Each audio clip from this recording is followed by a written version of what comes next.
Jamaah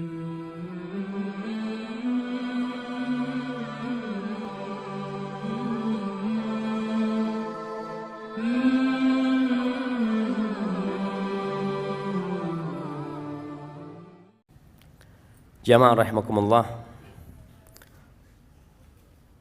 Apa tema kita hari ini? Bekal di alam kubur. Sebenarnya semua sudah tahu. Apa sih yang harus kita bawa ke kuburan? Ketika antum dikasih tahu oleh ayah antum, nak, besok kita mau berangkat. Kemana ayah? Kita mau camping. Semua anak bawa bekalnya masing-masing. Bapaknya ngasih tahu, tempat camping kita becek. Tempat camping kita banyak ularnya. Tempat camping kita di sebuah lembah yang terkadang bisa jadi ada hujan dan akan banjir, akan tenggelam tempat itu. Ketika informasi ini disampaikan, kemudian besoknya berangkat, ada anak-anak yang tidak bawa bekalnya, dia tidak akan bisa menyalahkan orang tuanya. Ketika sampai sana dia nggak bawa tenda. Sampai sana dia udah tahu nanti gelap gulita, dia nggak bawa penerangan, dia nggak bawa lampu. Salahnya siapa? Salahnya dia. Dan kalau bicara kuburan, kita udah tahu kuburan itu seperti apa. Antum berangkat ke kuburan, antum melihat sebuah lokasi yang sunyi, senyap, yang semua orang punya kapling sendiri-sendiri. Bahkan kalau sekarang ada orang yang kuburannya itu harus diperbaharui, sewanya tiap 2 tahun, bayar lagi. Padahal cuma 2 kali 1 meter. Lobang yang sempit, yang kalau kita berangkat ke sana mungkin sebagian di antara antum pernah menggali kuburan. Antum bisa bayangin ketika gali kuburan itu. Ini tempat aneh yang terakhir. Sebesar apa rumah yang antum miliki? Seindah apa antum membuat sebuah bangunan tempat tinggal antum sama keluarga antum? Tapi kita semua harus tahu, tempat balik kita sama. Mau orang paling kaya di muka bumi ini, mau orang paling berkuasa di Indonesia ini, jabatannya paling tinggi di negeri kita, presiden, yang sekarang semua berebut untuk jadi presiden, nanti akhirnya akan ada di lubang itu, sama dengan tukang sampah. Masya Allah. Dan rame-rame ketawa-ketawa di sana cuma. Ana izin minum dulu ya.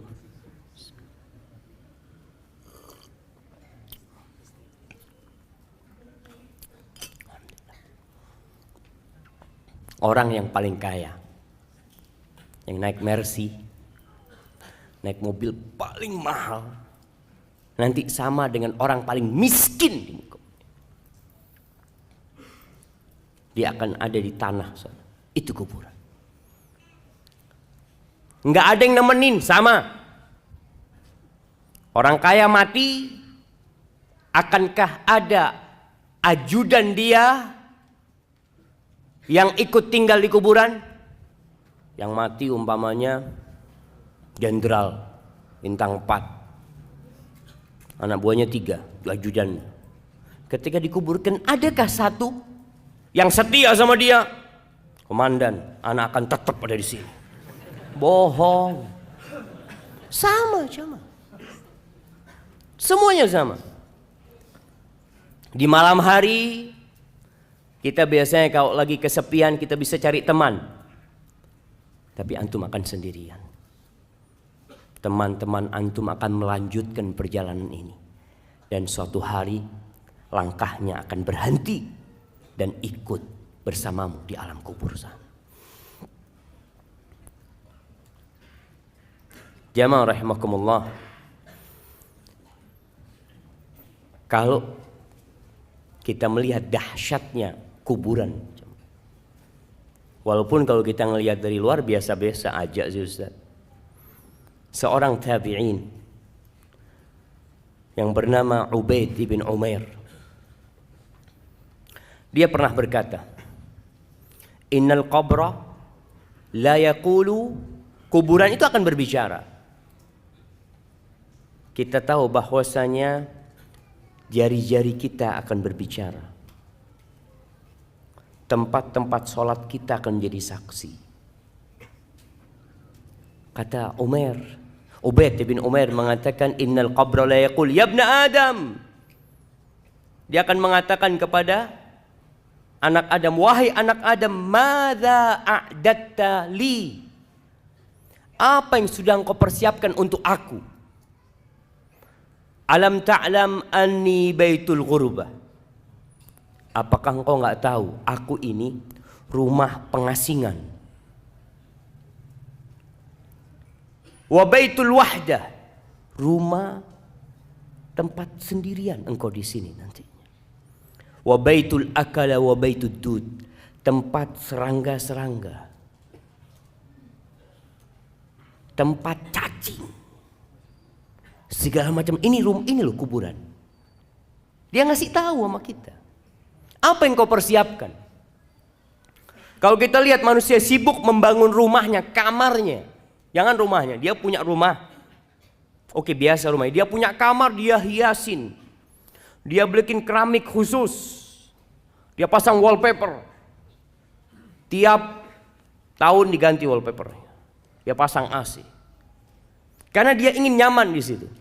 Dan kuburan udah kasih tahu, aku ini tempat sendirian, nggak ada siapa-siapa engkau di sini. Engkau persiapkan, apa yang kau persiapkan untuk sendirian di sini? An Abdullah bin Ubaid ibn Umair qal, ini anaknya Ubaid bin Umair mengatakan, balagani, telah sampai kepada aku, annal mayyit yuq'adu fi hufratihi, bahwa seorang mayit itu didudukkan di kuburannya dan dia mendengar suara orang-orang yang mengantarkan dia pulang. Masya Allah. Mati lampu.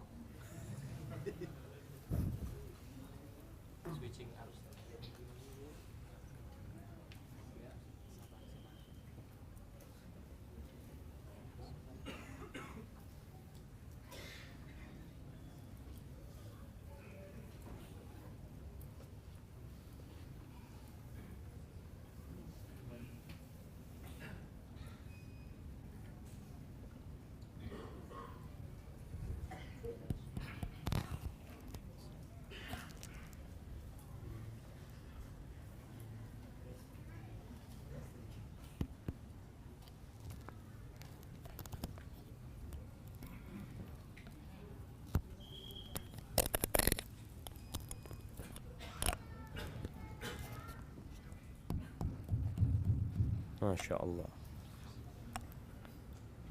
Sampai mana? Sampai kuburan.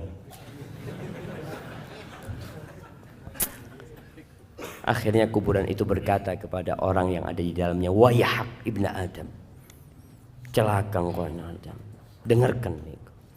Alaysa qad hudzirtani wa hudzirta dhiqi. Engkau kan udah dikasih tahu, aku ini tempat yang sempit loh. Engkau tuh diperingatkan tentang aku, bahwasanya aku baunya busuk. Engkau udah tahu ini tempat yang menyeramkan. Hadza ma a'dattu laka. Ini yang aku siapkan untuk engkau di sini di kubur. Terus yang kau siapkan apa? Umar bin Abdul Aziz rahimahullahu taala, kita tahu seorang khalifah yang zuhud. Yang sebelumnya dia orang yang kaya raya, yang mewah hidupnya.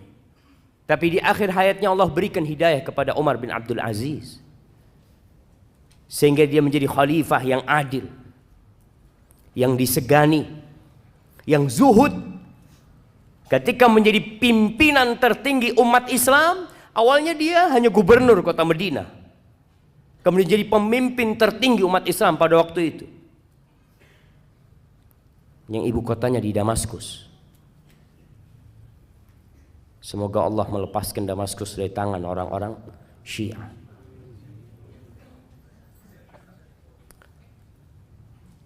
Ketika dia jadi khalifah, dia pernah berkata kepada pejabat-pejabat negara yang biasa duduk sama dia. Dia mengatakan kepada salah satu di antara mereka, "Ya fulan, laqad bittul laila." Aku tadi malam bermalam atafakkar fil qabri wa sakinihi. Aku bertafakkur, memikirkan tentang kuburan dan orang yang tinggal di kuburan. Innaka law ra'aital mayyit ba'da thalathin fil qabr.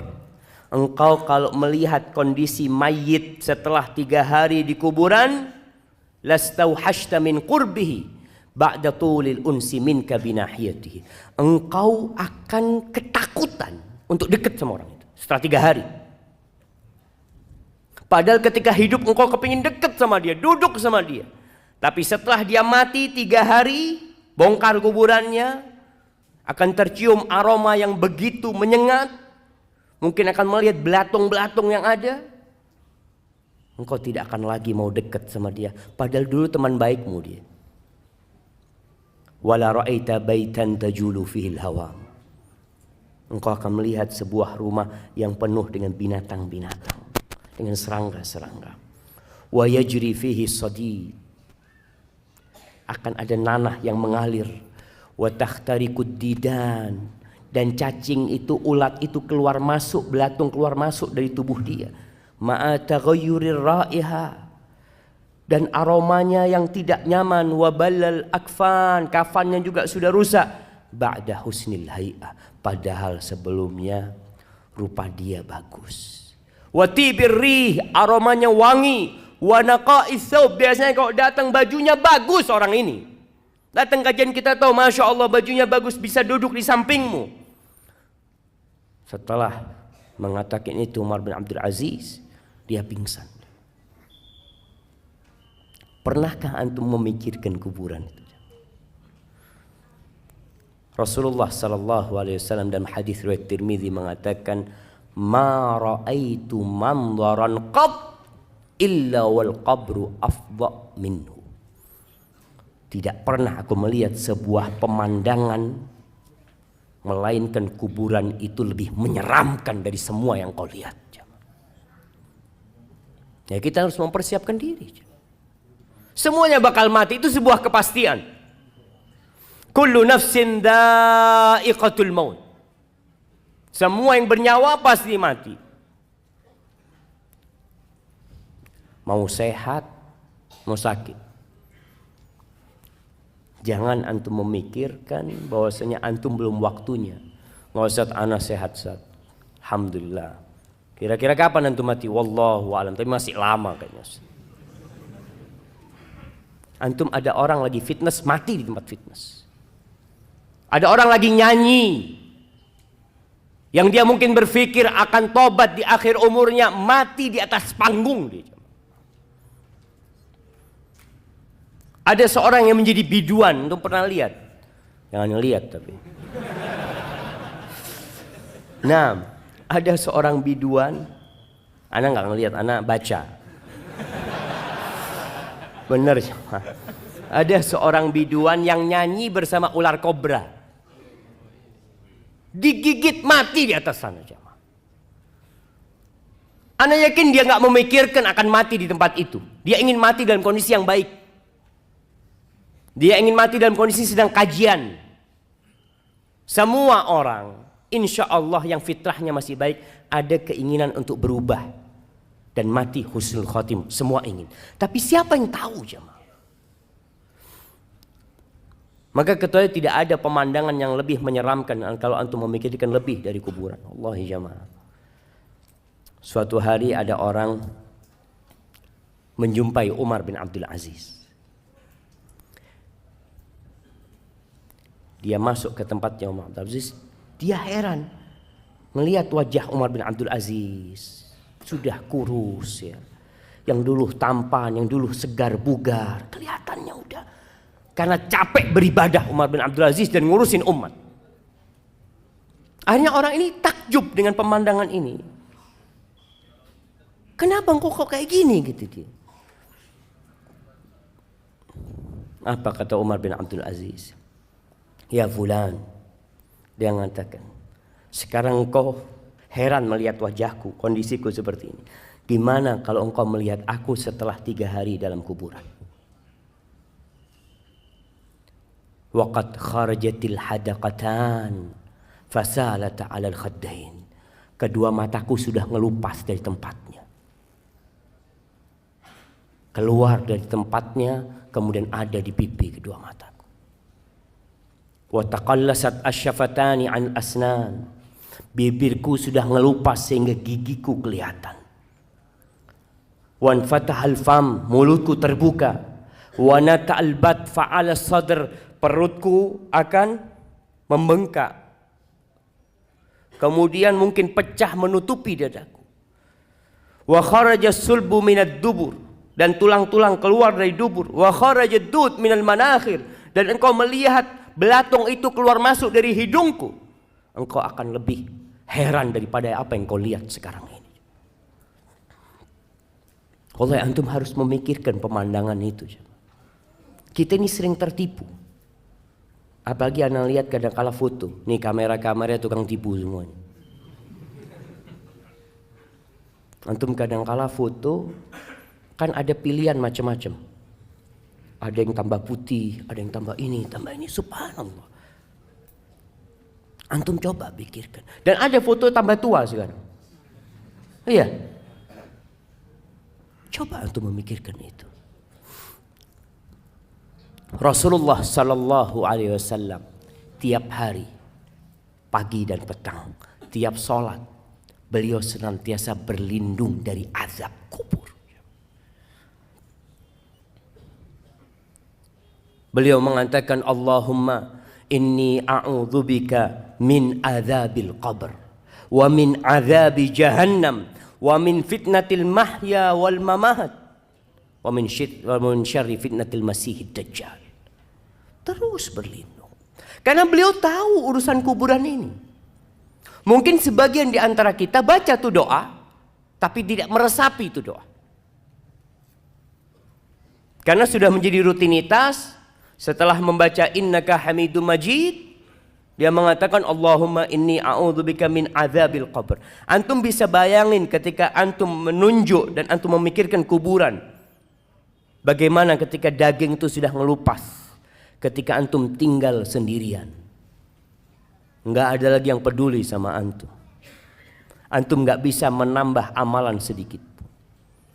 Rasulullah sallallahu alaihi wasallam menggambarkan bagaimana ketika orang itu mati, kemudian dimandikan, kemudian ditaruh di keranda, wahtamalahar rijal ala a'naqihim, dibawa di atas keranda oleh lelaki-lelaki menuju ke kuburan. Apa yang terjadi dengan orang yang ada di dalam sana? Kalau dia orang yang soleh, yang dia sudah mempersiapkan kuburannya, yang dia sudah pasang AC di kuburannya, dia udah luaskan kuburannya, dia akan mengatakan qaddimuni, qaddimuni, kata dia, cepat letakkan aku di tempatku, segera. Karena dia tahu dia telah mempersiapkan kuburan dia. Wa in kana ghaira dzalik, tapi kalau orang ini bukan orang yang soleh, orang yang belum mempersiapkan kuburannya, yang dia sibuk mempersiapkan rumahnya di dunia, dia sibuk dengan jabatannya. Masya Allah, antum bisa ngelihat kesibukan orang berebut jabatan sekarang. Kalau lupa dia dengan kuburannya, orang itu akan berteriak mengatakan, ya wailaha, aina yadhhabuna biha. Celaka nih orang-orang, mau dibawa kemana jenazah itu? Mau dibawa kemana tubuhku itu? Kenapa? Karena dia tidak memikirkan kuburannya. Sebagian orang bangun kuburan, setelah mati dibangun kuburannya. Kuburannya dikasih atap. Ya, biar nggak kehujanan dalam ya. Kesian dibohongin bapaknya sama anaknya. Dikasih ini, ayah, anak belikan marmer yang bagus. Apa gunanya buat ayahnya? Antum harus pikirkan, gimana ayahmu di dalam sana? Luas kuburannya. Oh, kalau gitu Ustaz, ana mau beli tanah 1 hektar lah buat kuburan ayah. Tetap kuburan ayah 1x2. Walaupun tanahnya 1 hektar. Tetap. Antum pikir orang-orang sekarang di Jakarta yang punya kuburan-kuburan besar, apa namanya? Sandiago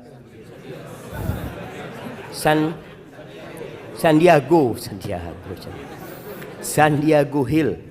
Nah, antum katanya Masya Allah rumahnya luas, besar. Pertanyaannya, dia dikuburkan berapa besar tempat dia? 1x2 tetap, sesuai dengan jasadnya. Pikirnya kalau dikasih luas gitu, dia malam bisa keluar gitu ya. Masya Allah, anak bisa jalan-jalan. Nggak ada jamaah. Manusia terlena jamaah. Allah menyebutkan hal itu. Alhaakumut takatsur hatta zurtumul maqabir kalla sawfa ta'lamun thumma kalla sawfa ta'lamun kalla law ta'lamuna ilmal yaqin la tarawunnal jahim thumma la tarawunnaha 'ainal yaqin thumma la tus'alunna yawma idzin 'anil na'im. Manusia ini terlena, lupa dengan masa yang akan datang. Dia sibuk dengan masa dia sekarang ini.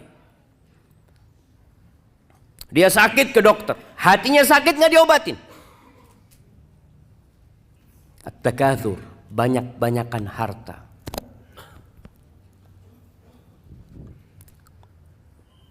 Mencari kekayaan boleh, silahkan. Antum bekerja, mencari dunia tapi untuk akhirat. Namun yang namanya takatsur ini akan sampai suatu titik antum itu sudah nggak butuh sama duit. Antum kalau buka berangkas besi antum lihat rekening antum sudah cukup sampai umur antum 100 tahun. Tapi kenapa terus cari duit? Kalau orang berpikir cukuplah, ana mau istirahat, mau beribadah. Duitnya ini cukup, ana punya duit 1 triliun. Kira-kira cukup buat berapa tahun 1 triliun? Kalau tiap bulan antum habis 1 miliar, anggap 1 miliar antum. 1 tahun 12 miliar. 10 tahun 120 miliar. Cukuplah. Berapa tahun jemaah? 80 tahun kira-kira. Nah, antum sekarang umurnya sudah 60 tahun. Antum coba mikir, cukup sudah. Tapi orang itu alhaakumut takatsur. Terus bermewah-mewahan. Berbanyak-banyakan harta. Boleh antum jadi orang kaya. Dan ana harap semua yang di masjid ini jadi orang kaya tapi bertakwa. Dia capek dari pagi sampai sore cari fulus, kemudian dia pasang keramik di dalam kuburannya. Ya dengan amal soleh jamaah. Jangan antum pasang keramik sekarang ya anak udah cukup. Aduh kayaknya kurang bagus. Boleh pasang TV di sana. Antum kalau orang soleh kuburannya itu maddal basar. Kita itu senang nonton jemaah, senang melihat yang indah-indah. Allahu Akbar. Anak kadang kala pegang HP sama anak-anak, melihat tempat-tempat yang indah. Ya Allah, bagus banget. Nanti antum di kuburan, itu akan dibukakan jendela. Antum bisa melihat surga Allah Subhanahu wa taala. Datang aroma-aroma yang wangi jemaah. Kalau antum mempersiapkan untuk itu jemaah.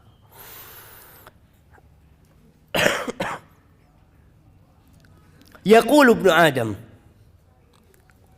anak manusia ini berkata, mali, mali, mana hartaku, mana hartaku. Engkau tahu hartamu itu yang mana? Ma akalta, yang engkau makan kemudian jadi kotoran, itu hartamu. Wa ma labista fa ablait. Kalau bicara yang kita miliki itu yang kita pakai, kemudian dia jadi usang. Wa ma tasaddaqta fa abqait.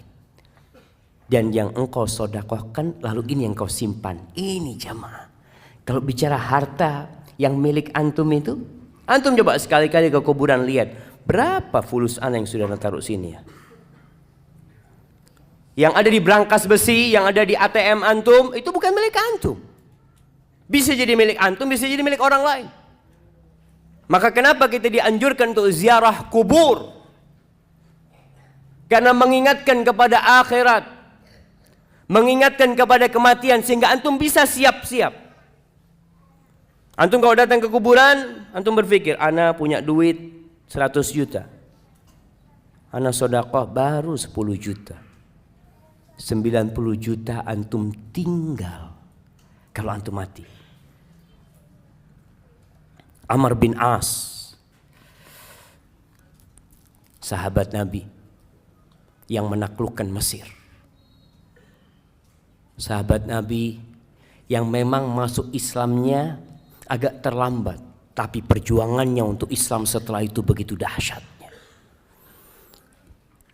Imam Muslim meriwayatkan dari Ibn Syamasa al-Mahri, seorang tabi'in.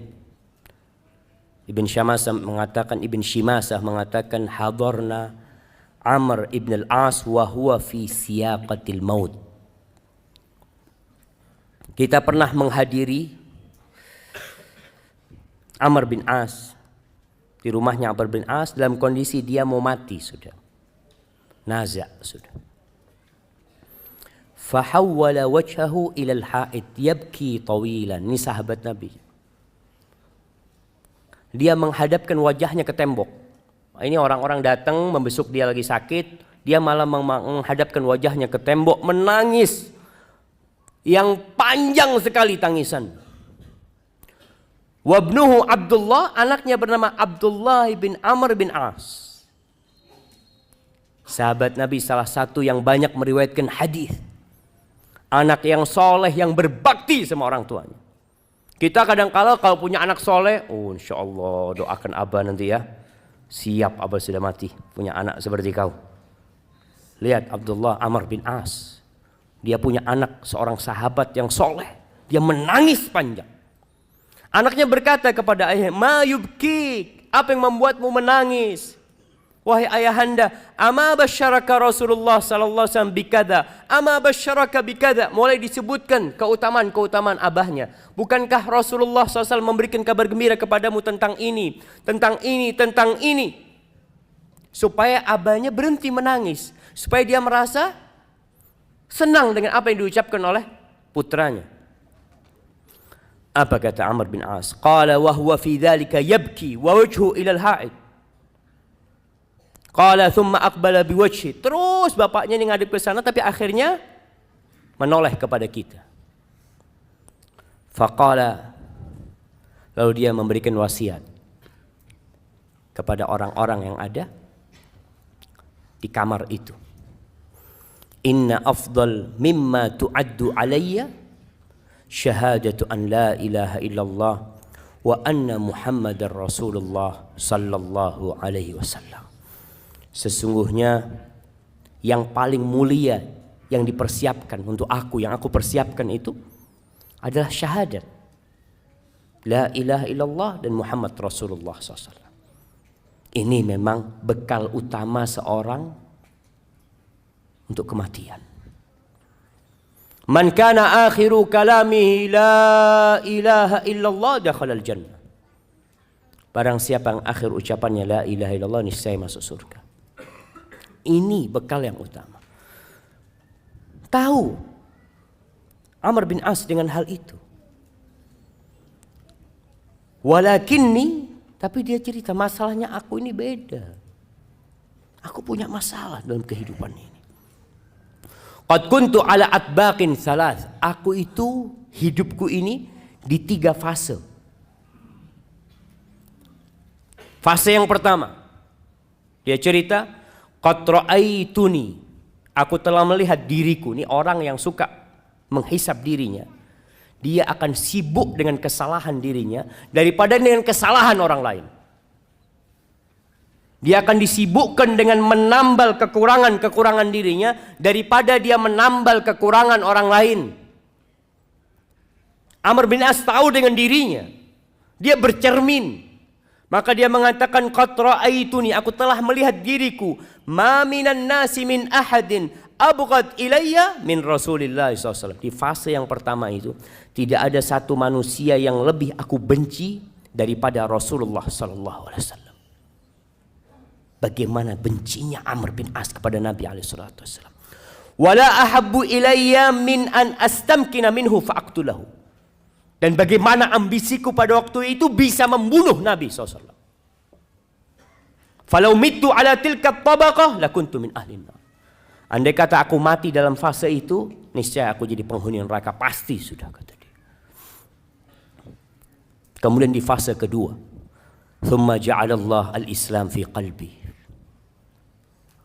Kemudian Allah memberikan hidayah kepada aku, menjadikan Islam di hatiku. Lihat bahasanya, Amr bin As mengatakan, Allah yang bagi Islam sama aku. Jangan merasa antum telah berbuat baik sama Allah Azza wa Jalla. Jangan merasa seakan-akan, oh alhamdulillah ana ini gara-gara ana Ustaz, alhamdulillah masjid ini jadi bagus.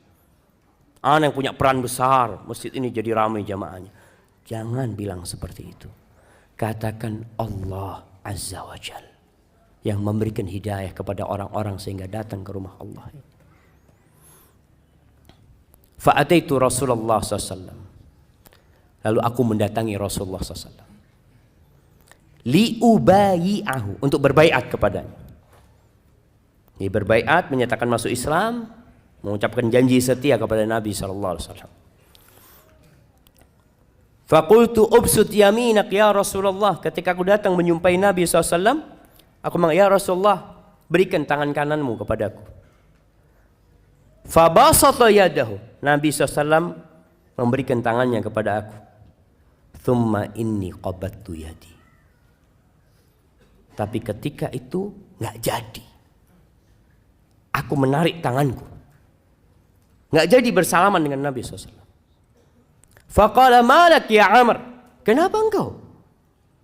Kok engkau urungkan niatmu? Faqultu aradtu an ashtarit. Aku mau kasih persyaratan. Ini orang mau masuk Islam mau kasih persyaratan. Subhanallah. Kenapa? Dia tahu siapa dirinya.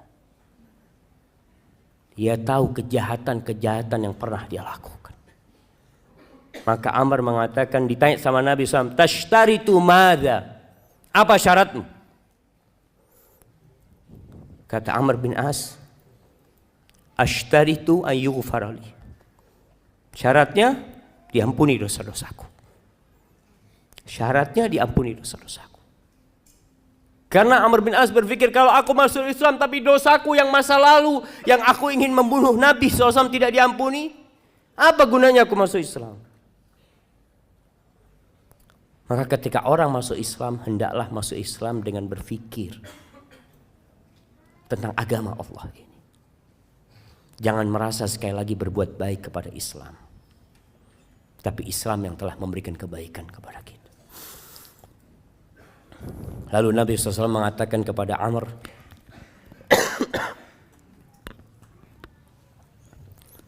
Ama alimta ya Amr, annal Islam yahdi ma kana qablah. Wahai Amr, apa engkau enggak tahu kalau seorang dengan masuk Islam, semua dosa-dosa dia dihapuskan. Wa annal hijrata tahdi ma kana qablah, dan hijrah itu menghancurkan dosa-dosa masa lalu. Hijrah dengan fisiknya, hijrah dengan hatinya. Dosa-dosa masa lalu dia selesai. Wa annal hajj yahdim ma kana qablah. Haji itu juga sebuah amalan yang menghapuskan dosa-dosa yang sebelumnya. Lalu Amr bin As menyebutkan tentang dirinya lagi. Faqad ra'aituni, setelah itu aku melihat diriku, ma minan nasi ahadun ahabbu ilayya min Rasulillah SAW. Wala ajallu fi aini minhu. Enggak ada orang yang lebih aku cintai daripada Nabi SAW. Enggak ada orang setelah itu yang lebih aku agungkan daripada Nabi SAW. Walau su'iltu wala ajallu fi aini minhu. Di mataku enggak ada orang yang lebih agung, yang lebih wibawa daripada Nabi SAW. Andai kata ada orang minta kepada aku agar aku mensifati, menceritakan bagaimana wajah Nabi SAW, ma'ataqtu, aku nggak bisa. Kalau diminta, gimana sih wajah Nabi SAW? Aku nggak akan bisa. Padahal Amr bin As ini orang yang cerdas, sampai dikenal dahiyatul Arab. Dia orang pinternya orang Arab. Tapi kalau ditanya gimana wajah Nabi SAW, aku nggak bisa mensifati. Kenapa? Li'anni lam akun utik an amla aini ijlalan. Aku nggak pernah melototin melihat wajah Nabi SAW sebagai bentuk penghormatan aku kepada Nabi SAW. Falau mittu ala tilka tabaqah, kalau aku mati pada fase itu, rajautu an akuna min ahli jannah. Aku berharap aku menjadi penghuni surga. Fase pertama masuk neraka, kalau mati di fase kedua, ia berharap dia. Tidak mengatakan dia akan menjadi penghuni surga. Rajaut. Seorang mukmin ketika beribadah kepada Allah antara takut dan harap. Harap-harap cemas. Aku berharap kalau aku mati pada waktu itu, kita itu jemaah kepingin mati dalam kondisi taat. Antum berharap mati dalam kondisi sedang sholat, sedang ngaji, sedang baca Al-Quranul Karim, sedang umroh. Sebagian orang berangkat umroh kepingin tidak balik lagi supaya dia dicabut nyawanya di sana. Tapi tahu-tahu sampai Jakarta lagi. Astagfirullah, sampai Jakarta lagi. Iya, ada orang yang kepingin karena mati husnul khotimah. Harapannya seperti itu ketika mati dalam kondisi berihram. Thumma wullina asya' ba'd. Setelah itu, ini yang aku takutkan. Setelah meninggalnya Rasulullah SAW, kita dikasih kekuasaan. Ini buat para penguasa, para pejabat, apa saja kekuasaanmu. Biasanya orang kalau duduk di jabatannya mulai berubah. Yang awalnya di soft pertama, akhirnya jadi imam buat orang-orang masbuk. Jadi imam dia, tapi khusus buat orang-orang masbuk. Allahu Akbar. Wulitu asya' ba'd falastu adri ma ana fiha au ma hali. Aku enggak tahu kondisi aku ketika aku menjabat. Jadi gubernurnya Mesir Amr bin As. Subhanallah. Amr bin As ini jamaah. Kalau antum baca sejarah Amr bin As, pada waktu menyerang Mesir, di perjalanan itu dia berhasil menghadang rombongan anaknya Muqawqis, raja Mesir pada waktu itu. Putrinya itu dikirim ke Palestina untuk menikah dengan salah satu raja Romawi. Nama putrinya Romunusa apa? Dengan emas, dengan macam-macam dikirim untuk ke sana karena sudah dinikahkan.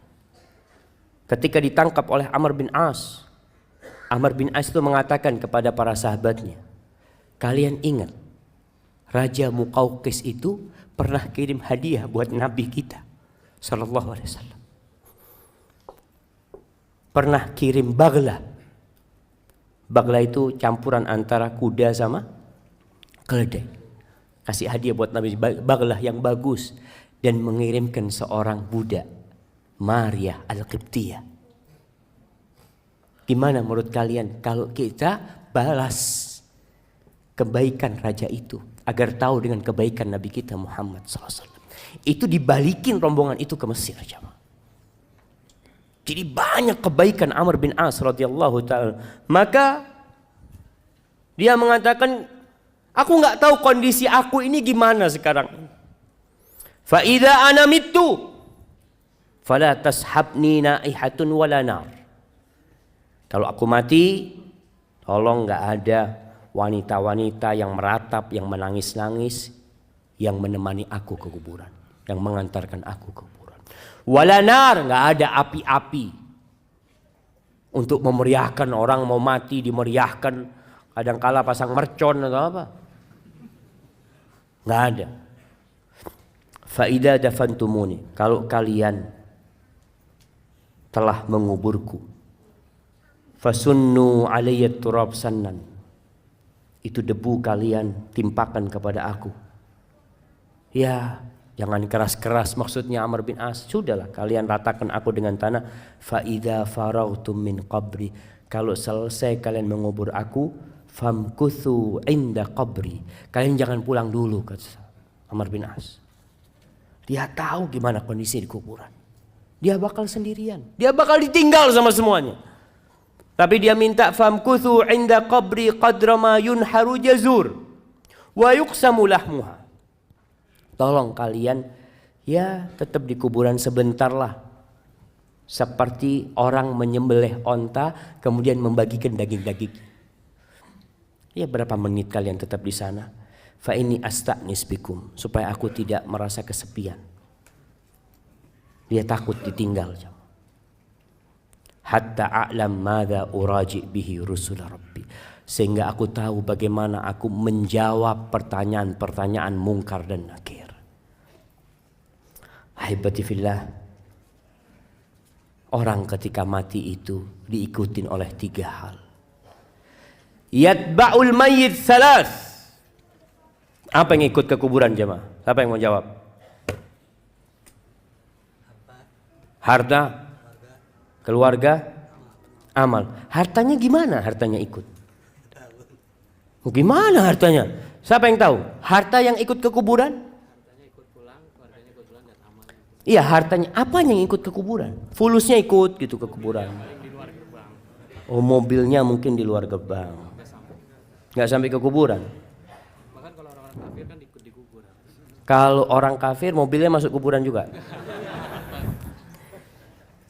Barakallahu fikum. Nah, para ulama ketika berbincang harta kok bisa ikut sih?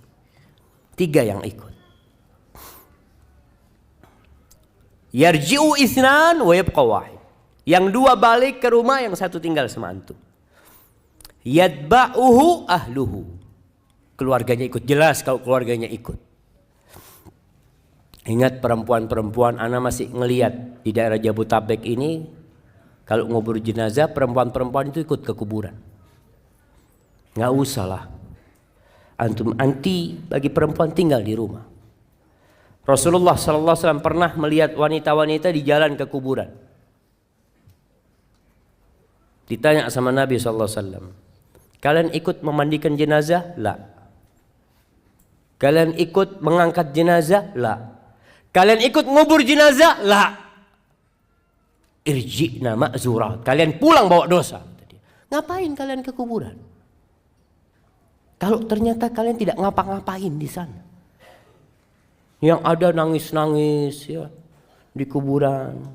Akhirnya pingsan, orang nggak ngurusin jenazahnya, ngurusin istrinya ini. Apalagi kadangkala, subhanallah, perempuan ini jemaah. Moga Allah memberikan hidayah kepada perempuan-perempuan dan kepada antum juga semua, pada kita semuanya. Anak kadangkala, Allahu a'lam, Allah yaghfir lana dzunubana. Melihat perempuan di kuburan itu masih pakai lipstik. Astagfirullah. Mau ke kuburan pakai lipstik jemaah. Kadangkala maka keluarganya ikut, anaknya ikut, pamannya ikut, keponakannya ikut, masya Allah. Sebagian anak ya, nasihat anak buat anak yang tinggal di luar kota, kalau orang tuanya meninggal dunia, suruh kuburkan segera tanpa nunggu antum.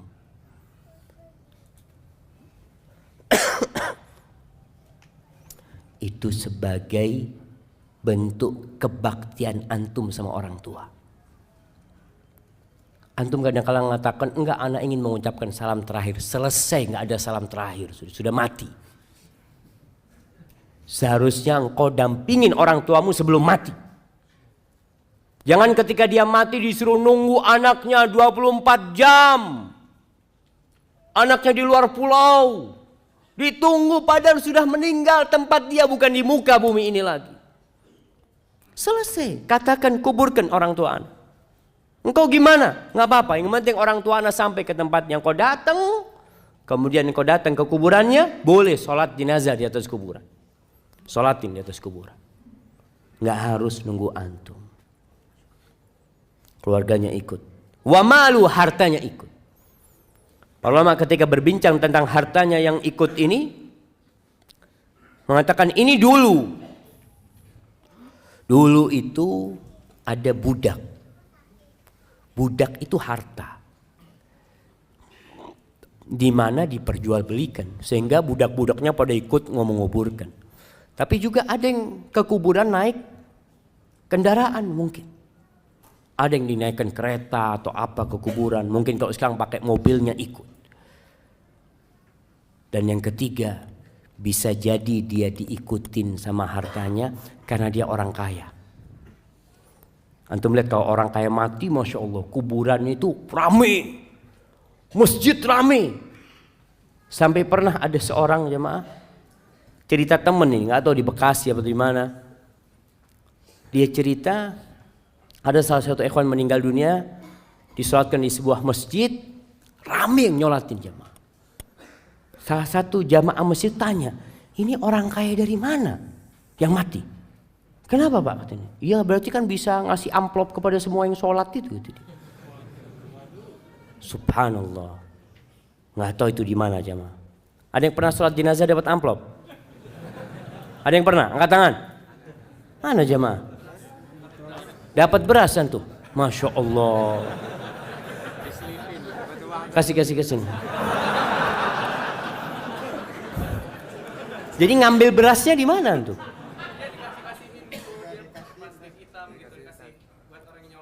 Buat orang yang nyolatin, Masya Allah. Ada yang dapat fulus? Masya Allah. Dapat berapa tuh? Dapat berapa? 50? 30, Masya Allah. Kasih hadiah. 30.000. Antum terima?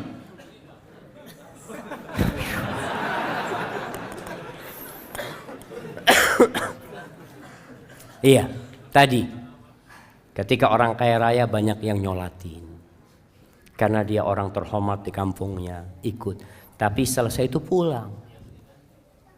Wa yabqa wahid. Yang tinggal di kuburan itu tinggal satu, yaitu amalan dia.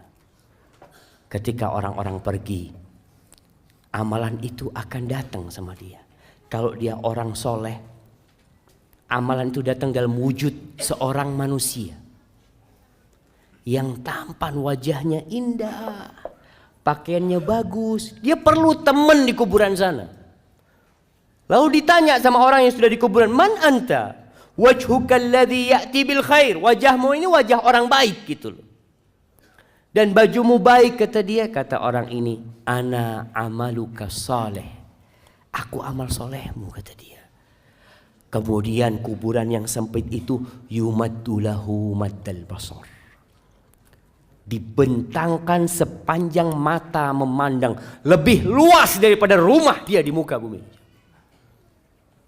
Kalau orang punya rumah, ya rumahnya masih tertutup tembok, ya, tapi di kuburan sepanjang mata memandang luas dia. Kemudian dibukakan tadi jendela, dia melihat ini tempatmu di surga, kata dia. Lalu orang soleh ini akan mengatakan, dauni, biarkan aku mau kasih kabar kepada keluargaku supaya nggak nangis lagi mereka sudah. Kata dia, engkau tinggal di sini, selesai sudah urusanmu dengan dunia. Tapi kalau amalnya amal soleh, amal toleh, amal buruk, sama juga akan diam di situ. Datang seorang dengan wajah yang menyeramkan, dengan aroma yang busuk. Lalu orang ini di kuburan melihat orang itu ketakutan, mengatakan, man anta? Kamu siapa kamu? Wajahmu wajah yang mendatangkan keburukan, aromamu busuk. Apa kata orang ini? Ana amaluka taleh. Aku amalanmu. Engkau dulu yang beramal, aku seperti ini. Lalu kuburan itu disempitkan buat dia. Dan dibukakan jendela menuju ke neraka. Sehingga datang kepada dia panasnya neraka itu. Lalu orang ini mengatakan, Rabbi la tuqimis sa'a. Ya Allah, jangan didirikan kiamat ya Allah. Karena dia tahu kalau kiamat terjadi, maka dia akan masuk ke sana. Ahibati fillah, apa yang perlu kita amalkan agar kuburan kita jadi raudhatun min riyadil jannah, dari taman-taman surga, menjadi sebuah taman yang indah. Selama kita hidup kita harus mempersiapkannya. Maka secara global semua amal soleh, jadilah antum orang yang semangat mengamalkan semua amal kebajikan. La tahqiranna minal ma'rufi syai'an. Jangan pernah meremehkan amal soleh walaupun kecil menurut antum. Walau antalqa akhaka biwajhin taliq. Walaupun engkau hanya berjumpa dengan saudaramu dengan wajah yang berseri-seri. Ini buat teman-teman yang udah ngaji. Antum setelah ngaji itu seharusnya senyum antum lebih banyak kepada tetangga, kepada rekan-rekan antum, supaya masyarakat di kampung itu merasakan antum nih jadi baik sekarang setelah hijrah. Jangan cuma pasang jenggot terus matanya mulai melototin. Nah ini kayaknya masuk neraka. Antum jadi astagfirullah. Antum siapa antum? Maka tunjukkan kepada orang kalau antum orang yang penuh dosa, sehingga antum tawadhu, tidak melihat orang lain melainkan antum mengira orang itu lebih baik dari diri antum, sehingga antum akan berbuat baik sama orang lain. Senyum, apa saja amal kebajikan. Lihat sampah antum buang, orang kampung jadi lihat antum ini, masya Allah, kalau fulan datang jalan itu bisa bersih. Bawa sapu, gak apa-apa antum sapu. Ini satu amalan yang mungkin buat antum ringan. Ana masih ingat dengan sebuah cerita di Jogja sana jemaah. Seorang ustadz yang cerita. Ada seorang wanita tua, habis asar itu dia ke musola dekat rumahnya. Di depan musola itu ada pohon mangga atau pohon apalah. Lupa waktu itu satu cerita. Jadi perempuan tua ini datang membawa tongkat yang ujungnya ada pakunya. Dia itu datang ke musola, di halaman musola, dia tusukin itu daun mangga itu, daun apa lupa. Ditusukin satu persatu lalu dibuang ke sampah sampai bersih. Remaja masjid bingung sama wanita tua ini. Kenapa wanita tua ini kok nggak bawa sapu aja ya? Disapu kan lebih cepat. Akhirnya suatu hari sebelum perempuan itu datang sama remaja masjid disapu itu daun. Bersih pelataran masjid ini. Wanita tua itu datang menangis dia jemaah. Menangis orang itu. Bingung akhirnya remaja masjid, kenapa ya Allah, apa yang sudah kita lakukan? Ibu-ibu kan seharusnya gembira gitu loh, nggak capek-capek lagi nyapuin gitu kan. Seharusnya jazakallah khair udah selesai, makasih banyak. Apa kata ibu tua ini?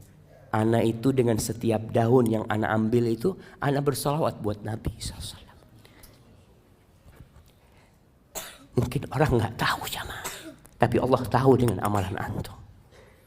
Kita perlu punya amalan yang tersembunyi, yang tidak ada manusia yang tahu, yang mudah-mudahan itu yang jadi penerang kuburan kita.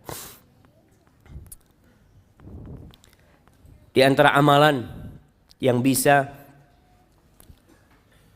membuat kuburan kita penuh dengan keindahan, disebutkan dalam hadis riwayat Muslim dari Salman Al-Farisi bahwa Rasul sallallahu alaihi wasallam mengatakan, ribatu yaumin wa lailatin khairun min siyami syahrin wa qiyami. Seorang yang berjihad di jalan Allah, yang menjaga perbatasan-perbatasan negeri Islam, dia berjaga-jaga di sana, itu lebih baik daripada dia puasa sebulan penuh, qiyamul lail sebulan penuh. Wa in mata ujriya alaihi amaluhu alladhi kana ya'mal. Kalau dia mati dalam kondisi seperti itu, amalan itu akan terus dikirimkan kepada dia pahalanya. Wa ujriya alaihi rizku. Rizkinya akan disampaikan kepada dia. Wa aminal fattan. Dan dia akan selamat dari fitnah kubur nanti. Kemudian termasuk yang menyelamatkan dari azab kubur adalah orang yang mati syahid, di mana dia tidak akan difitnah di kubur. Cukup pedang-pedang yang terhunus yang mungkin menyebabkan dia takut dan kaget, itu menjadi fitnah dia di dunia, sehingga di kuburan dia akan diselamatkan. Kemudian membaca sebuah surat yang terdiri dari 30 ayat. Masya Allah. Al-Mulk, Masya Allah, kirimkan ke sana. Kata Nabi SAW, 30 ayat tashfa' li sahibiha hatta ghufira lahu. Ada 30 ayat yang akan memberikan syafaat kepada orang tersebut sehingga orang itu diampuni dosa-dosanya. Yaitu suratul Mulk. Dianjurkan dibaca tiap malam. Antum baca suratul Mulk. Ada orang baca surat supaya kaya. Ini supaya anak dapat fulus banyak ini. Ingat, orang yang beramal untuk dunia Allah kasih. Allah kasih. Antum sodakoh untuk sembuh, Allah sembuhkan antum. Boleh, silakan. Tapi jangan cuma minta dunia. Mintalah akhirat, jamaah. Antum baca Quran, yakini dengan setiap huruf itu 10 kebaikan. Kemudian dengan setiap ayat itu seperti antum, Masya Allah, mendapatkan seekor onta yang gemuk. Dan untuk pahala antum di akhirat, insya Allah dunia ini Allah akan berikan kepada antum. Tapi kalau antum minta dunia, ya sudah dikasih urusan dunia, akhirat nggak dapat apa-apa. Karena antum memang hanya meminta dunia. Maka berusaha untuk memperbanyak amal soleh. Ziarah kubur. Sekali-kali antum datang ke kuburan. Sehingga antum di sana bisa berpikir, apa yang sudah ana persiapkan? Sudah berapa banyak bekal antum? Antum jangan berbangga dengan tubuh antum yang indah. Yang perempuan, yang kadangkala selalu memoles wajahnya. Ingat, nanti kedua matamu akan keluar dari matamu. Pipimu yang indah akan lobang berisi belatung. Perutmu semua juga akan penuh dengan kotoran. Hingga hal itu membuat kita mempersiapkan diri. Apa yang akan kita lakukan? Karena Rasul SAW mengatakan, Aksiru dzikra hadhimil ladzat. Kalian banyak-banyak mengingat pemutus kelezatan. Pemutus kelezatan, yaitu kematian. Hadza wallahu a'lam bishawab. Itu yang bisa saya sampaikan pada kesempatan kali ini. Semoga mendorong kita di bulan Sya'ban ini untuk banyak-banyak beramal soleh, untuk bertobat kepada Allah atas dosa-dosa yang kita lakukan. Baik.